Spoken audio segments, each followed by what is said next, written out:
You never know who's watching, a lesson in respect.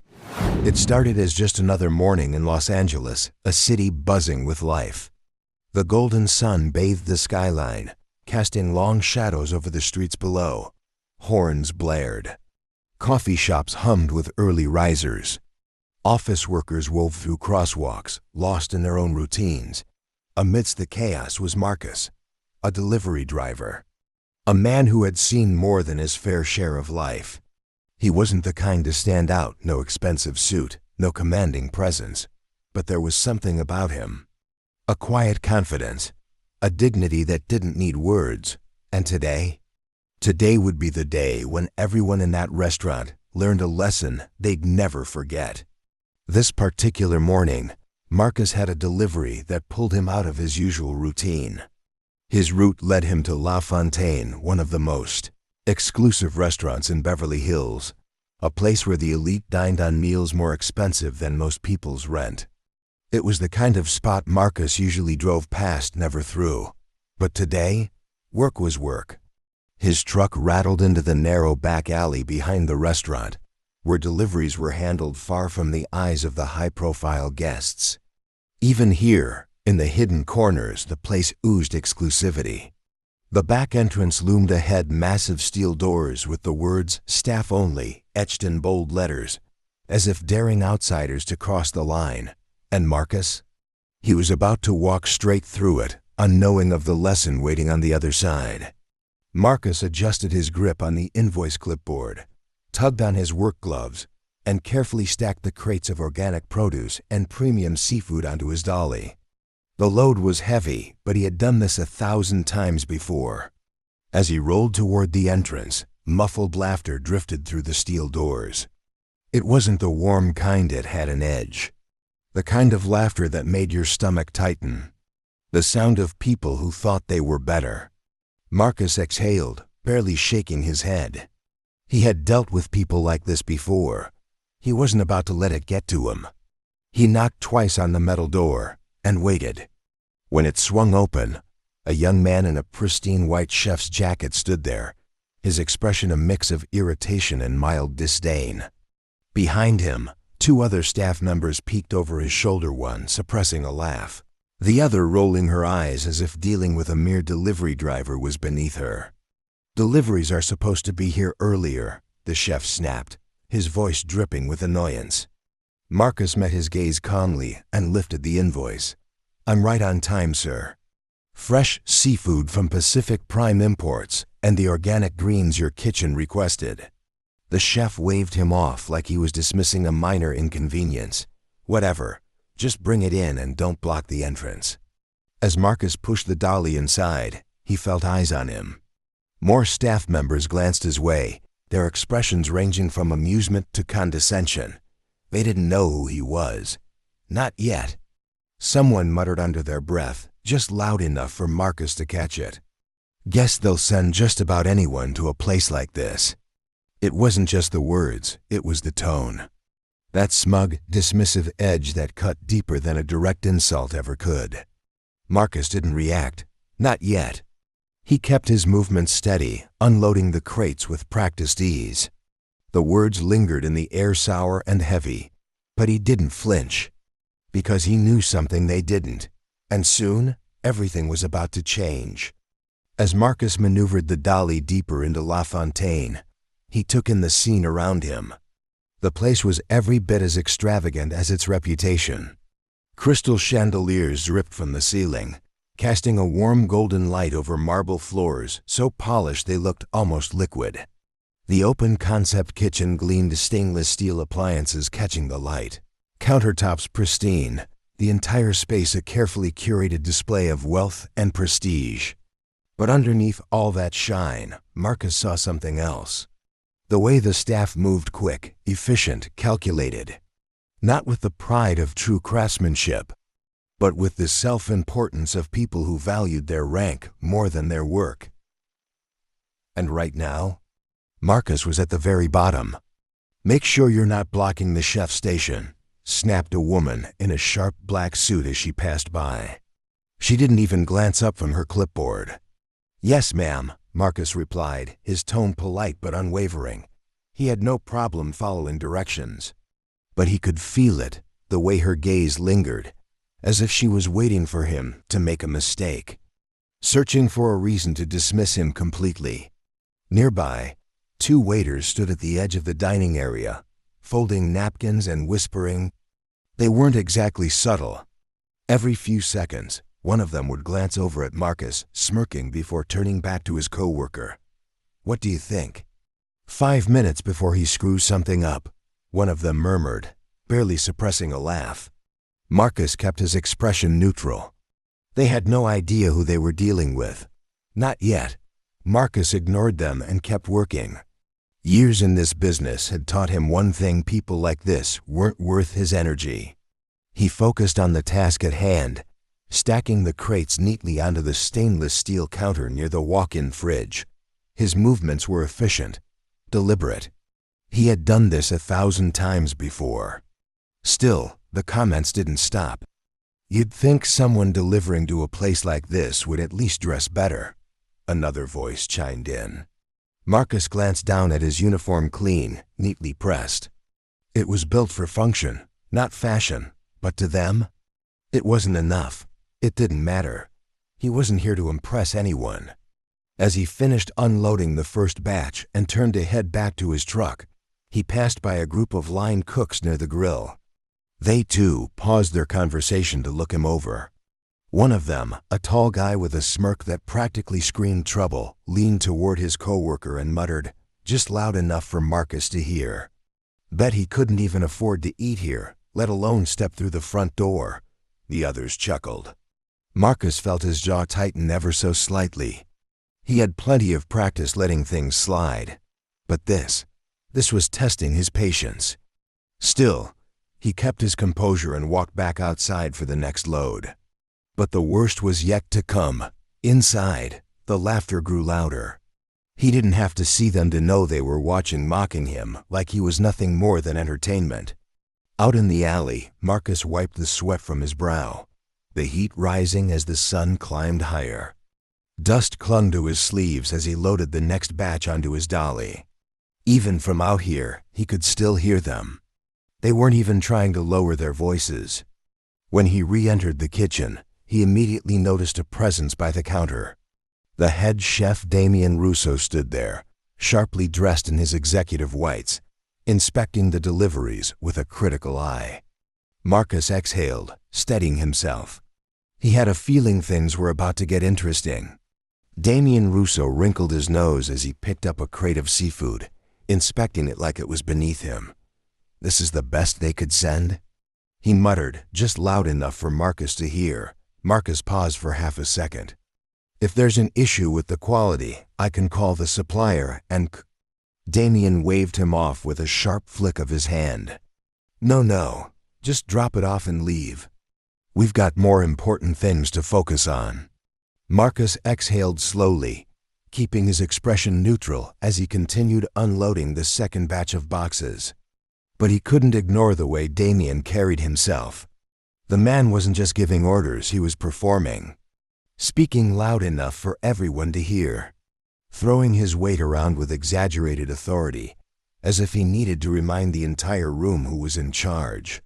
"I swear," Damien scoffed, turning to a nearby server.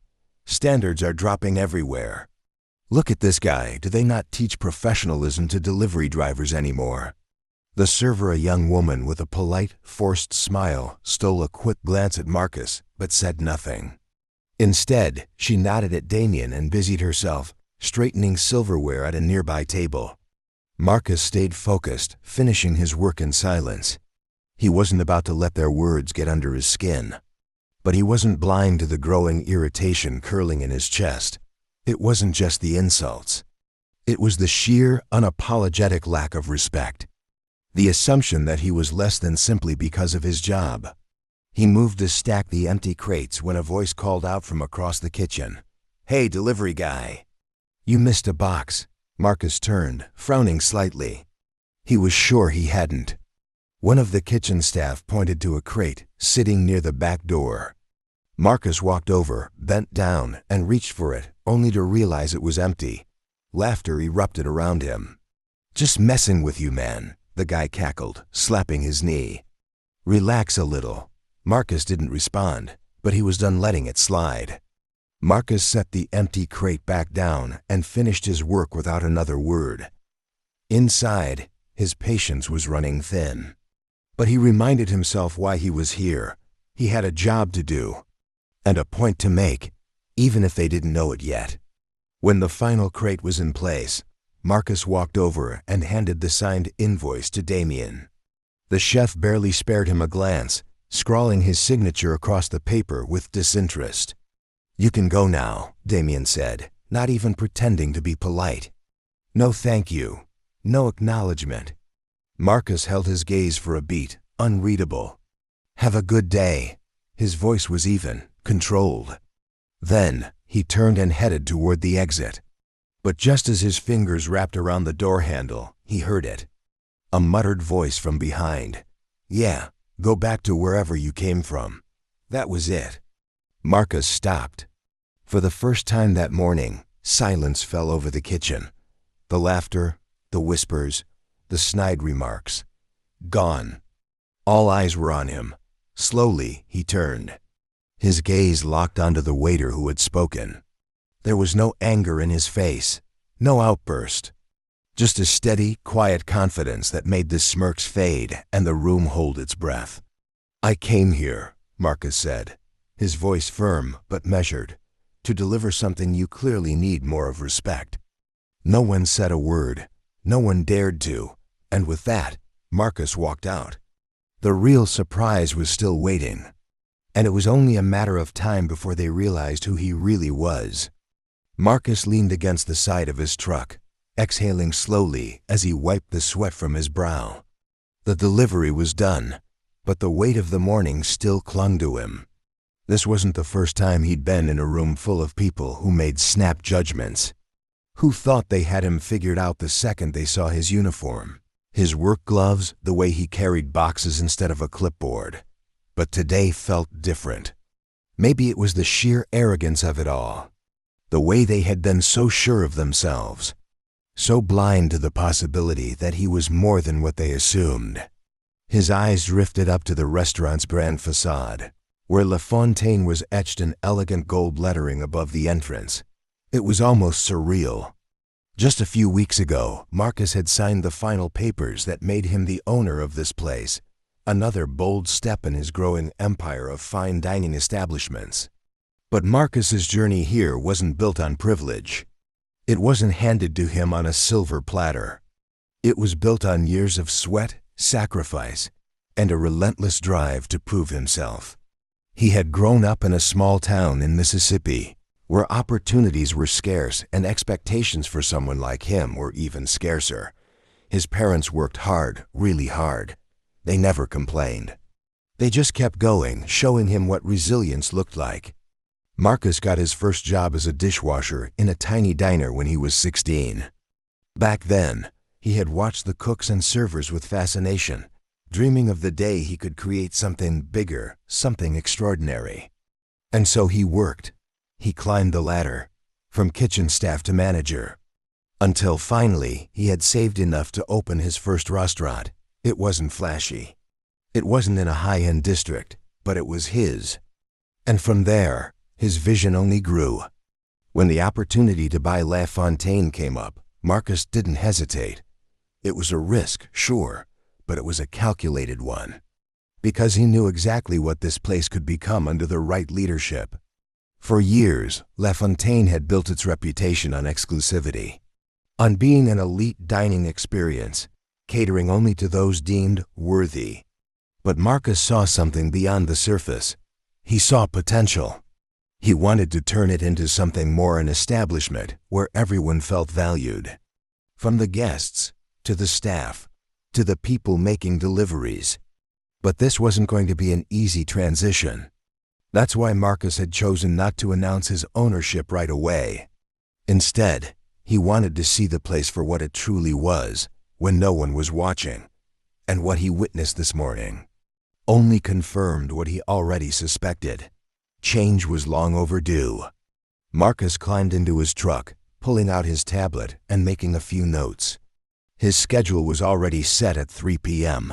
The entire staff was expecting a meeting with their new boss.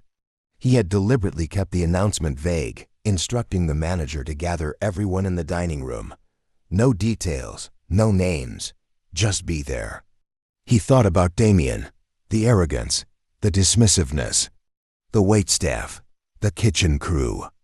The manager who had barely acknowledged his presence. Marcus didn't feel anger toward them. What he felt was something deeper, disappointment, in how quickly people made assumptions, in how effortlessly they fell into patterns of prejudice and disrespect without ever stopping to think.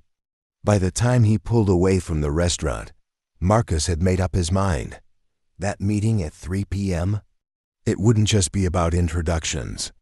It would be about setting the tone for what Les Fontaine would stand for moving forward.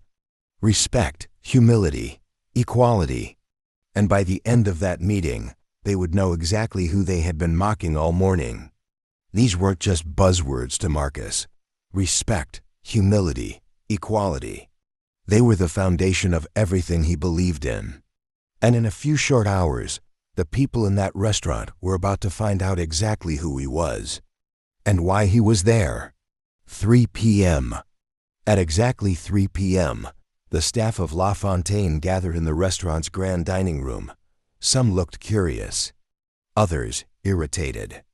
Damien leaned against a table, arms crossed, a smirk tugging at the corner of his mouth. "What's this about?" He muttered to one of the servers. "We're slammed tonight. And now we have to sit through some pointless meeting?" Across the room, Greg, the restaurant manager, stood near the entrance. A middle-aged man with years in the industry, he looked more nervous than usual. He had been instructed to gather everyone, but he hadn't been told why. All he knew was that the new owner would be arriving today, and this meeting wasn't optional. The murmurs and whispers died down as the double doors to the dining room swung open, and in walked Marcus, still wearing the same uniform he had worn that morning. For a brief moment, the room stood in stunned silence. The waitstaff exchanged bewildered glances.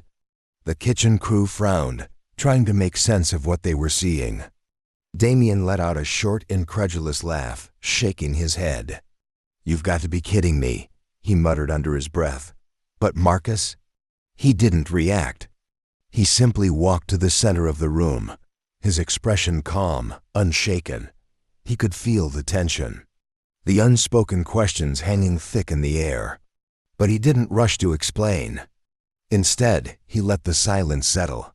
And then, he met their gazes one by one, letting them realize on their own exactly what was happening. Finally, Greg cleared his throat, shattering the heavy silence. Marcus, what are you doing here? This meeting is for staff only." Marcus let out a faint smile, calm, unwavering. "I know, Greg." His voice was steady, unshakable. "That's why I'm here."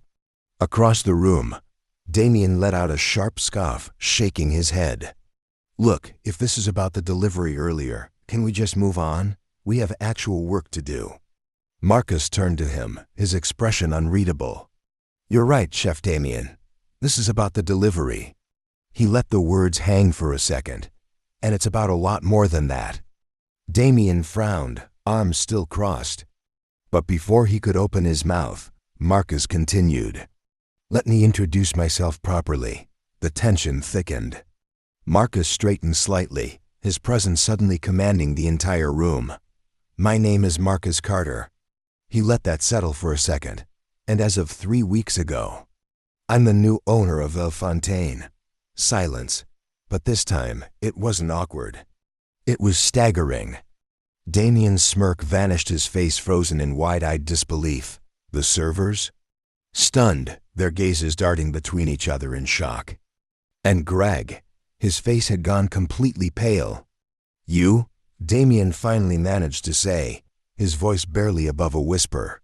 "You're the owner?" "That's right." Marcus's tone was calm, steady, unshaken. He let his gaze sweep across the room, making sure everyone was listening. "And before anyone says anything else, I want you to understand something. His voice didn't rise. It didn't need to. This isn't about me flaunting my title. His eyes met Damien's. And it's not about putting anyone in their place. This is about respect. Marcus let the words settle. I spent the morning observing how this team operates. I watched the way you treated me because you assumed I was just a delivery driver. His gaze swept across the room, letting the weight of that truth sink in. And I want you to think about what that says. Not about me, but about you. Damien shifted uncomfortably. His mouth opened, but for once he had nothing to say. The servers suddenly found the floor far more interesting than anything else in the room. Marcus didn't let up. You judged me before you even knew who I was. You made assumptions based on how I looked, what I was wearing, and the job I was doing. His voice didn't rise. It didn't need to. The weight of his words was more than enough. And that kind of behavior? It doesn't just hurt me. It hurts this restaurant. It poisons the culture. It erodes the kind of place we should be building here. The room stayed silent. No laughter, no eye rolls. No smug expressions. Just realization. Marcus met their gazes one by one. Every single person who walks through these doors deserves respect, whether they're a guest, a staff member, or someone delivering the ingredients that keep this place running. A beat of silence. Then another. For the first time that day, Marcus saw something new in their expressions. Shame, not the defensive kind. The kind that sticks. The kind that makes people rethink everything. It was uncomfortable, but it was exactly what they needed to feel. The silence in the room was almost palpable. Every staff member was grappling with the weight of Marcus's words. Damien shifted uncomfortably. His arms, once crossed in defiance, now hung awkwardly at his sides.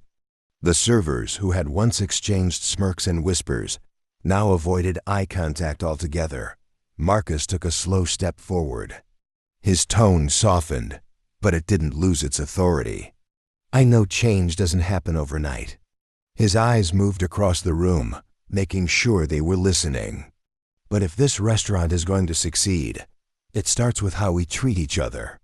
It starts with accountability and respect for everyone. He let that settle before continuing. I didn't start at the top.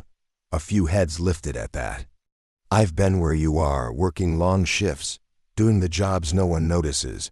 I've scrubbed floors. I've washed dishes. I've carried boxes, just like I did this morning. The weight of those words hit the room like a hammer. And let me tell you something. Those roles are just as important as any chef or manager in this restaurant, because without them, this place doesn't run. The staff remained silent, not out of fear, but out of understanding, because for the first time, they were actually hearing him. Marcus let the moment settle before speaking again. So here's what's going to happen. He paused. Starting today, we're building a new culture here. One where every role is respected, where assumptions and judgments have no place. And if anyone thinks they can't be part of that, Marcus let his eyes sweep across the room one last time. This isn't the right team for you. Silence, then quiet nods. A few staff members murmured soft apologies, the weight of the moment finally sinking in.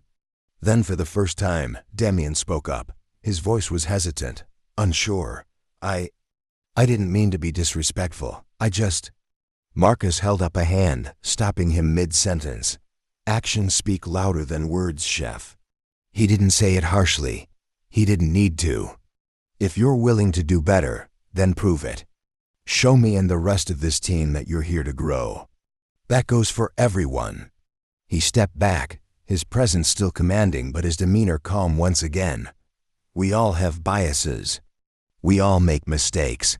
But what matters is how we move forward. His voice softened just slightly. And I believe this team can be better. With that, Marcus turned to leave. But just before stepping out the door, he left them with one final statement. Remember this. Respect costs nothing, but its absence, it can cost you everything. The staff sat in silence long after Marcus had walked out, his words still hanging heavy in the air. For the first time in years, La Fontaine felt like it might finally live up to its name. Because the story was never just about a restaurant, it was about change. It's about all of us. How often do we judge someone before we know their story? How often do we let pride or prejudice cloud our vision? It's time to do better, not just in our workplaces, not just in our communities, but in the small, everyday moments. The way we treat a stranger, the choices we make when no one's watching. Because respect and kindness don't just change lives. They build bridges, and those bridges, they don't just connect people. They make the world a better place.